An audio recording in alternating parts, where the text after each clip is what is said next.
নমস্কার, আমি ডক্টর বোধিসত্ত্ব খান চলে এসেছি সহজ শেয়ার বাজারের আরেকটি নতুন এপিসোড নিয়ে। প্রিয় বন্ধুরা, আশা করি সবাই ভালো আছেন এবং সুস্থ আছেন। দয়া করে টাইটেল দেখে আতঙ্কিত হবেন না। টাইটেলের কি লেখা রয়েছে? দগ্ধে দগ্ধে মরছেন বিনিয়োগকারীরা বা যন্ত্রণা পাচ্ছেন বিনিয়োগকারীরা।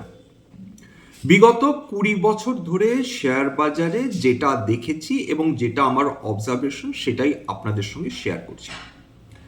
দেখুন, যারা সম্পদ সৃষ্টি করেছেন এই বহু বছর ধরে, যারা অভিজ্ঞ বিনিয়োগকারী, তাদের কথা একটু বোঝার চেষ্টা করুন বা ভাবার চেষ্টা করুন যে এক্স্যাক্টলি কেন তারা সম্পদ সৃষ্টি করেছেন এবং তাদের কি কিসের কিসের মধ্যে দিয়ে যেতে হয়েছে, তবে তারা একটি বিশেষ জায়গায় এসে পৌঁছেছেন।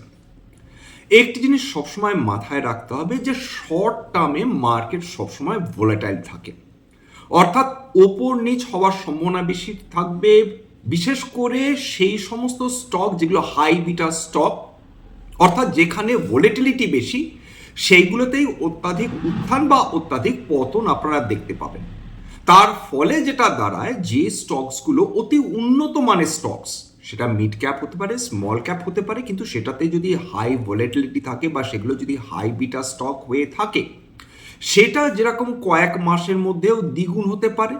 রাশিয়া ইউক্রেন যুদ্ধের পর দেখুন বা অপারেশন সিঁদুরের সময় দেখুন, সেখানে কিছু কিছু স্টকস এমন ছিল যেগুলো খুব কয়েক মাসের মধ্যেই দ্বিগুণ হয়ে গেছিল। এমনকি রেলওয়ে স্টকস, শিপ বিল্ডিং স্টকসগুলো একটা নির্দিষ্ট সময় কয়েক মাসের মধ্যে দ্বিগুণ হয়ে গিয়েছিল। তার মানে এটা বলছি না প্রত্যেকটা সেক্টরের প্রত্যেকটা স্টক এরমভাবে কয়েক মাসের মধ্যে দ্বিগুণ হয়ে যাবে, কেউ প্রেডিক্ট করতে পারে না। কিন্তু বাস্তব এটা যে যদি একটি হাই বিটা স্টক অতি দ্রুত সেটা দ্বিগুণ হয়ে যায় বা তিনগুণ হয়ে যায়, যখন অর্থনৈতিক অবস্থা খারাপ যাবে বা অর্থনীতি তেমন ভালো পারফর্ম করবে না বা নিজেদের ফান্ডামেন্টালি কোম্পানিগুলোতে প্রবলেম হচ্ছে বা অর্ডার বুক বা অর্ডার এক্সিকিউশন ঠিকঠাক হচ্ছে না, সেই সময় এই স্টকসগুলোতেই কিন্তু সবচেয়ে বেশি কারেকশন আসে। যে স্টকসগুলো কোভিড পরবর্তী সময় থেকে দারুণ উত্থান দেখেছিল, বহুগুণ সম্পদ সৃষ্টি করে দিয়েছে, সেই স্টকসগুলোর মধ্যে এরকম বহু স্টকস রয়েছে, বহু সেক্টর রয়েছে যেগুলো বহু মাস পারফর্ম করছে না। কিছু কিছু স্টকস রয়েছে হয়তো 1 বছর 2 বছর ধরে পারফর্ম করছে না। উদাহরণ হিসাবে কোনো রিকমেন্ডেশন না, দেখুন কেমিক্যাল স্টকসগুলো দেখুন। কোভিড পরবর্তী সময়ে লিটারালি যেটা মানে মোটামুটি 2021 দুর্দান্ত পারফরমেন্স, তারপর সেই যে কেমিক্যাল স্টকসগুলো আন্ডার পারফর্ম করে চলেছে নিরন্তর, সেখান থেকে তাদের পুনরায় কোনো উত্থানের আপাতত কোনো সম্ভাবনা কেউ দেখছেন না বা দেখেননি বিগত কয়েক বছর। এবং ডিফেন্স স্টকসগুলোতে দেখুন দুর্দান্ত উত্থান এসেছিল অপারেশন সিঁদুরের সময়। রেলওয়ে স্টকসগুলো সেগুলো নির্দিষ্ট সময়, অর্থাৎ যখন রেলওয়ে বাজেট আলাদা ছিল বা কেন্দ্রীয় বাজেটের থেকে আলাদা ছিল, যখন দুটো এক হয়ে যায়নি, তখন কেবলমাত্র রেলওয়ে স্টকসগুলো র্যালি করতো রেলওয়ে বাজেটের কয়েক সপ্তাহ আগে বা মাসখানেক আগে।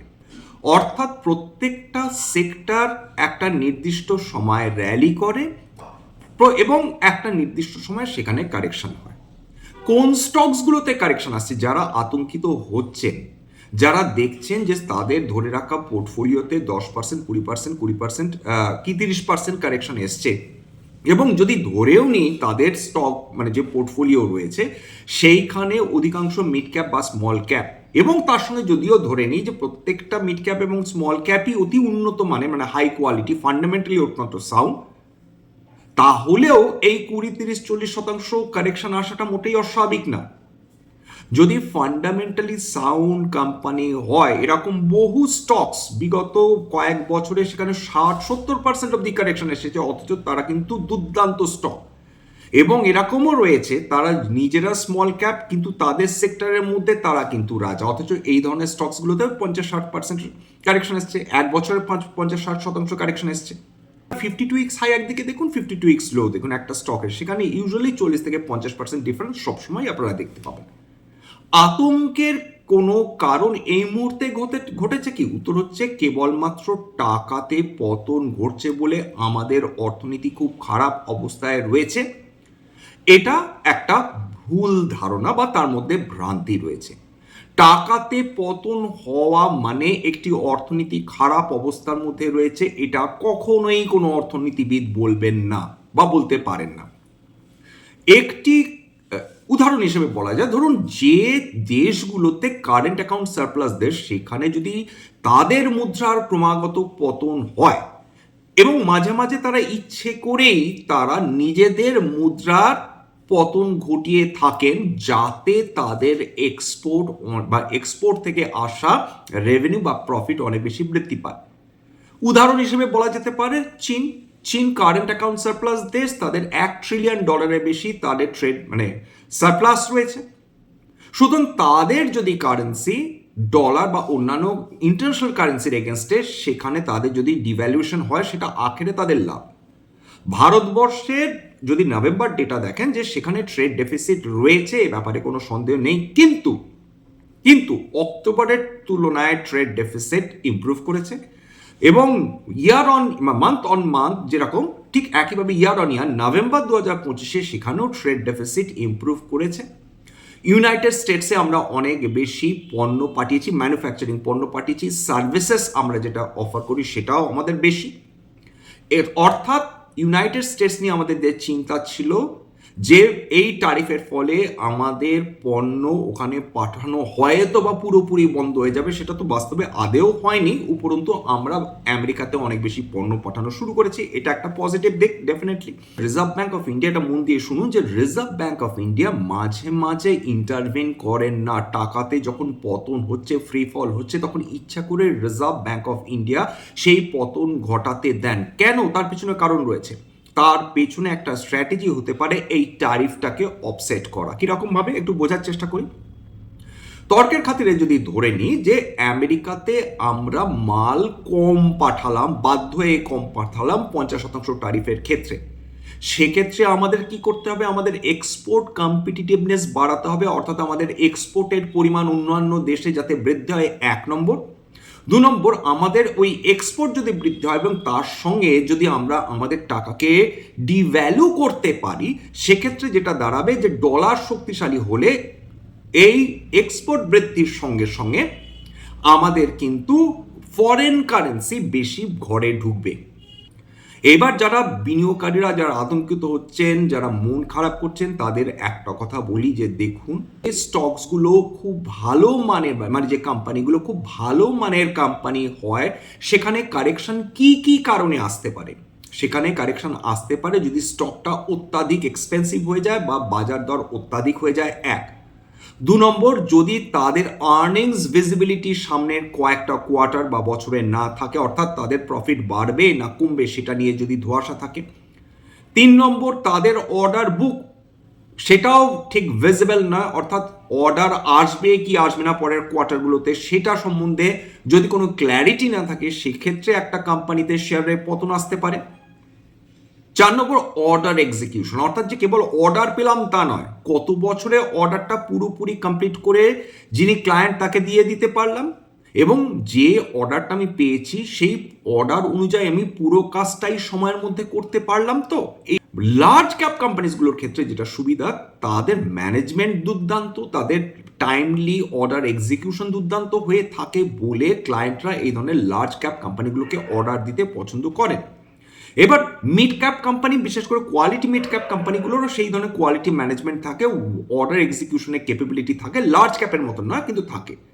প্রবলেমে পড়ে স্মল ক্যাপ কোম্পানিজগুলো, অর্থাৎ সম্ভাবনাময় কোম্পানি, কিন্তু তারা আর বাজার থেকে তারা ধার করতে পারছে না। হয়তো প্লান্ট অ্যান্ড মেশিনারির আরও প্রয়োজন রয়েছে, হয়তো তারা বাজার থেকে টাকা তোলার সমস্ত তারা সুযোগ, সেটা রাইটস ইস্যু হতে পারে, বন্ড ইস্যু করে হতে পারে, যা করেই হোক না কেন তারা আর নতুন করে টাকা তুলতে পারছে না। হতে পারে তাদের যেটা ক্ষমতা তার থেকে অনেক বেশি অর্ডার তারা পেয়ে গেছে, ফলে কি হয়, তারা কিছুটা নির্দিষ্ট সময়ের মধ্যে কিছুটা অর্ডার তারা কমপ্লিট করতে পারে, বাকিটা করতে পারে না। তার ফলে যেটা হয়, কোম্পানির নাম খারাপ হয় এবং যারা বড় বড় ক্লায়েন্ট এই ধরনের অর্ডার দিচ্ছিলেন আর ফার্দার এই ধরনের স্মল ক্যাপ কোম্পানিজগুলোর দিকে ফিরেও তাকান না। চিন্তা করবেন না, ফান্ডামেন্টালি ভালো কোম্পানি হলে সেটা আবার ফিরে আসবে। কিন্তু পেনি স্টকস, কোম্পানির মাথার ওপর বিপুল ধার, অর্ডার এক্সিকিউট করার ক্ষমতা নেই, দিনের পর দিন প্রমোটার যার শেয়ার হোল্ডিং কমে যাচ্ছে, লাভের কোনো চিহ্ন নেই, বছরের পর বছর কোয়ার্টার আফটার কোয়ার্টার লস দেখিয়ে চলছে, আদার ইনকাম দিয়ে প্রফিট দেখাবার চেষ্টা করছে, এই ধরনের কোম্পানি থেকে সাবধান থাকুন। সম্প্রতিকালে একটি ইলেকট্রিক ভেহিকেল কোম্পানি, মূলত 2 চাকার কোম্পানি, তাদের যিনি প্রমোটার তিনি ফার্দার তার অংশীদারিত্ব বিক্রি করেছেন, ফলে সেই স্টকটাতে সিগনিফিকেন্ট কারেকশন আবার এসেছে। একটি 2 লক্ষ কোটি টাকার কোম্পানি, সে 100-150 কোটি টাকা প্রফিট করছে, তার দিকে মানুষের আকর্ষণ তীব্র। সে 80,000-90,000 টাকার মার্কেট ক্যাপিটাল নিয়ে বসে আছে বা আইপিও তার লিস্টিং হচ্ছে, অথচ পিনার্স তার প্রফিট বা সে লস দেখাচ্ছে 300-400 কোটি টাকা প্রতি কোয়ার্টার, অথচ এইগুলোর প্রতি বিনিয়োগকারীদের আকর্ষণ তীব্র। এর সঙ্গে কম্পেয়ার করুন তো, এরকম বহু কোম্পানি কি নেই যাদের মোটামুটি 1 লক্ষ কোটি টাকা কোম্পানি মার্কেট ক্যাপিটাল, 80,000 কোটি টাকা মার্কেট ক্যাপিটাল, কিন্তু প্রফিট দেখুন তো কি দুর্দান্ত, 16,000 কোটি টাকা প্রত্যেক বছর, 18,000 কোটি টাকা, 8,000 কোটি টাকা, 9,000 কোটি টাকা, অত্যন্ত লো পি, দুর্দান্ত ডিভিডেন্ড পেইং কোম্পানি, অথচ তার দিকে বিনিয়োগকারীদের কিন্তু কোনো নজর নেই। যে কোম্পানি তারা না কোয়ার্টার ওয়ান কোয়ার্টার প্রফিট দেখাতে পারছে, না তাদের প্রফিট বৃদ্ধি হচ্ছে, না তাদের রেভিনিউ বৃদ্ধি করে, আর আলটিমেটলি হবেটা কি? আমি মার্কেট শেয়ার দখল করছি, হবেটা কি ভাই? প্রফিট কোথায়? আমার সেকেন্ড সোর্স অফ ইনকাম কোথায়? তুমি দেখাচ্ছ না, অর্থাৎ এটা নাকি ডিকেডাল স্টোরি। কিন্তু তবুও আমাদের আকর্ষণ ওই কোম্পানিগুলো, loss making company, new age company, কিন্তু আকর্ষণ আমাদের তীব্র। লক্ষ্যটা কি এইটার সম্বন্ধে ক্ল্যারিটি খুব দরকার রয়েছে। আপনি চাইছেনটা কি? আপনি কি চাইছেন কালকের বড় লোক হয়ে যেতে পারেন? হয়ে উঠতে হবেন না, কোনোভাবে সম্ভব না। যার 12 ঘন্টা ধৈর্য নেই একটা স্টক ধরে বসে রাখার, সে কোনোদিন বড় লোক হতে পারে না। 1, 2 নম্বর যেটা খুব গুরুত্বপূর্ণ, সেটা হচ্ছে 10 বছর ধরে ফিক্সড ডিপোজিট করে রেখে দিচ্ছেন একজন মানুষ, সেইখানে টাকা কোনো মতে ডাবল হচ্ছে, সেই টাকা দিয়ে তার পারচেসিং পাওয়ারও থাকছে না, অথচ তার সেটা নিয়ে হেলদোল নেই। তিনি তার ক্যাপিটাল প্রোটেক্ট করেই খুশি, আদতে যে তার ইনফ্লেশন তার সমস্ত কিছু খেয়ে নিচ্ছে, তার পারচেসিং পাওয়ার খেয়ে নিচ্ছে, সে নিয়ে তার কোনো নেই। কিন্তু তার স্টক কালকেরই ডাবল হতে হবে, নতুবা তার 6 মাস, 5 মাস, 10 মাস স্টক আন্ডার পারফর্ম করছে। স্টক আন্ডার পারফর্ম 1 মাস, 2 মাস, 10 মাস কেন, স্টক 2 বছর, 3 বছর, 4 বছরও আন্ডার পারফর্ম করতে পারে। উদাহরণ হিসেবে বলবো রিলায়েন্স ইন্ডাস্ট্রিজ 2008-এর সাবপ্রাইম ক্রাইসিসের পর 2008 অবধি রিলায়েন্স নেগেটিভ রিটার্ন দিয়েছিল, নেগেটিভ 10 বছরের নেগেটিভ রিটার্ন। তা সত্ত্বেও যারা বড় বড় বিনিয়োগকারী তারা রিলায়েন্সের হাত ছেড়ে দিয়েছিলেন, তারা রিলায়েন্সের শেয়ার বিক্রি করে চলে গেছেন, উত্তর হচ্ছে না। আর সেই 2018 থেকে 2025 আজকে রিলায়েন্স ইন্ডাস্ট্রিজ, আবার বলছি কেবল উদাহরণ হিসেবে, কোনো রিকমেন্ডেশন কোনোভাবে এখানে দিচ্ছি না, রিলায়েন্স ইন্ডাস্ট্রিজ 2018 থেকে 2025 কি অবস্থা, কি সাংঘাতিক র্যালিটাই না করেছে। প্রায় 50 বছর রিলায়েন্স ইন্ডাস্ট্রিজ যে সময় থেকে লিস্টিং হয়েছিল তারপর থেকে 10,000 গুণ রিটার্ন দিয়েছে, পার্সেন্টেজ না 10,000 গুণ রিটার্ন দিয়েছে। ধৈর্যের একটা মূল্য রয়েছে। আপনারা প্রত্যেকেই বুদ্ধিমান বা বুদ্ধিমতী মানুষ। 3-4 মাসে স্টকে 30, 40, 50, 60% অব্দি কারেকশন হতে পারে, তাতেও কিচ্ছুটি যায় আসে না যদি স্টকটি ভালো হয়। তো ধৈর্য যদি আপনার থাকে, যদি ডগের টেনাসিটি থাকে, যদি শেয়ার বাজারকে জুয়া হিসাবে দেখলেন, তো আপনারা শেষ। পজিটিভলি এটাকে দেখেন, এই মার্কেটটা দেখেন, সেক্ষেত্রে একজন মানুষ, বুদ্ধিমান মানুষ, দীর্ঘমেয়াদী বিনিয়োগকারী, তিনি ডেফিনেটলি যেটা করবেন, তিনি যখনই সুযোগ পাবেন, যখনই ফেয়ার ভ্যালুর আশেপাশে ট্রেড করবে, যখনই বড় কারেকশন আসবে ফান্ডামেন্টালি ভালো কোম্পানিতে, সেগুলোতে গিয়ে একটু একটু করে নেবেল করা, বা সেখানে একটা পিরিয়ড অফ টাইমে গিয়ে লামসাম বিনিয়োগ করা। এইভাবেই কিন্তু ওয়েলথ ক্রিয়েট হয়। মার্কেট নামছে, রক্তস্নাত হচ্ছে এক একটা স্টকস, এগুলো ডেফিনেটলি হেডলাইন করে থাকি যাতে মানুষ আকর্ষিত হন, একদম সত্যি কথা, স্পষ্ট কথা বলছি। কিন্তু বাস্তব এইটাই যে যিনি ধৈর্য ধরবেন তিনি শেয়ার বাজারের রাজা হবেন, একদম স্পষ্ট কথা বলছি। আবার কি বলছি, রিটায়ার করছি, যিনি ধৈর্য ধরে, 10 বছর অনেক দূরের কথা, ধৈর্য ধরে যদি আপনি বসে থাকতে পারেন এবং ডগের টেনাসিটি, একদম কামড়ে পড়ে থাকবো, কিছুতেই ছাড়বো না, তারা শেয়ার বাজারের, সেই বাঙালি শেয়ার বাজারের একদম রাজা হয়ে বসে থাকবেন। অসংখ্য ভালো বাঙালি বিনিয়োগকারী রয়েছেন, অসংখ্য। তারা ওই একই কথা বলছেন, বারবার বলবেন যে দীর্ঘমেয়াদী সময় বিনিয়োগ করে বসে থাকুন, আপনার কিসের এত তাড়া পড়েছে? যদি তাড়া পড়ে তাহলে শেয়ার বাজারে বিনিয়োগ করবেন না। আর যদি মনে হয় যে আমি সেইটুকু টাকায় বিনিয়োগ করব যেটা আমার রাতের ঘুম কেড়ে নেবে না, যেটা আমি দীর্ঘমেয়াদী সময়ের জন্য রাখতে আমি প্রস্তুত, যেটা আমাকে রিয়েল ওয়েলথ ক্রিয়েশন করতে সাহায্য করবে, যেটা আমাকে সেকেন্ড সোর্স অফ ইনকামে সাহায্য করবে, আমি ডেফিনেটলি সেই স্ট্র্যাটেজি নেব যেটা আমাকে লং টার্ম ওয়েলথ ক্রিয়েশন করে দেবে। সম্পদ একদিনে দুদিনে সৃষ্টি হয় না, সম্পদ জুয়ো খেলে সৃষ্টি হয় না।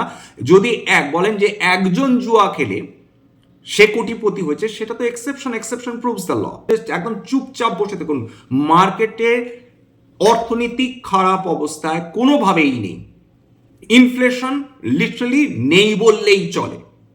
3 নম্বর যেটা দাঁড়াচ্ছে, আন্তর্জাতিক বাজারে তেলের দাম তলানিতে, আমাদের যেটা ট্রেড ডেফিসিট সেটা কমে এসেছে। কর্পোরেট আর্নিংস সেপ্টেম্বর কোয়ার্টারে দারুণভাবে ইমপ্রুভ করেছে, মানে কোনো স্টিমুলাই পাচ্ছি না যার ফলে আমরা উপরের দিকে উঠতে পারি। এবং সেটা আমেরিকা ভারত যদি ট্রেড এগ্রিমেন্ট সাইন হয়ে যায়, সেটা ডেফিনেটলি আমাদের ভারতীয় শেয়ার বাজারের জন্য একটা দারুণ সদার্থক পদক্ষেপ হতে পারে। এটা তো ডেফিনেটলি বলতে হবে। ইউক্রেন রাশিয়া যদি শান্তি চুক্তি হয়, সেটা আরেকটা সদার্থক পদক্ষেপ হিসাবে চিহ্নিত করা গেলেও যেতে পারে। আপাতত চুপচাপ বসে থাকি। সব মার্কেটে আঘাত আসছে, কমোডিটি বাদ দিয়ে। আজকে রুপো প্রতি কিলো 9,000 টাকা, 8,900 টাকা স্পট প্রাইস বেড়েছে, 2,08,000 টাকার উপর প্রতি কিলো ট্রেড করছে। সোনা তার দাম কমার কোনো লক্ষণ নেই, 1,40,000-এর উপরেই সেটা 10 গ্রাম 24 ক্যারেট ট্রেড করছে, স্পট প্রাইস কলকাতাতে। সুতরাং আপাতত কমোডিটি ক্রমাগত বেড়ে চলেছে। ক্রিপ্টো কারেন্সি বিগত এক সপ্তাহ ধরে দারুণ আঘাতপ্রাপ্ত হয়ে চলেছে। শেয়ার বাজারে অনিশ্চয়তা রয়েছে, বন্ড মার্কেট ঘিরেও অনিশ্চয়তা রয়েছে। সমস্ত একটা ফেজ যায় এরকম, সেটা অ্যাকসেপ্ট আমাদের করে নিতে হবে। যাই হোক, আজকে শেষ করছি। স্ট্যান্ডার্ড ডিসক্লোজার যে কোম্পানিগুলো নিয়ে আলোচনা করলাম, হতে পারে তার মধ্যে কয়েকটা কোম্পানিতে আমার পরিবারের ভেস্টেড ইন্টারেস্ট থাকলেও থাকতে পারে। ভবিষ্যতে যদি নতুন করে কিনি বা বিনিয়োগ করে আগাম বিজ্ঞপ্তি দিয়ে কিনতে বা বিক্রি করতে পারবো না। স্ট্যান্ডার্ড ডিসক্লেমার, এটা কেবলমাত্র একটা এডুকেশনাল চ্যানেল।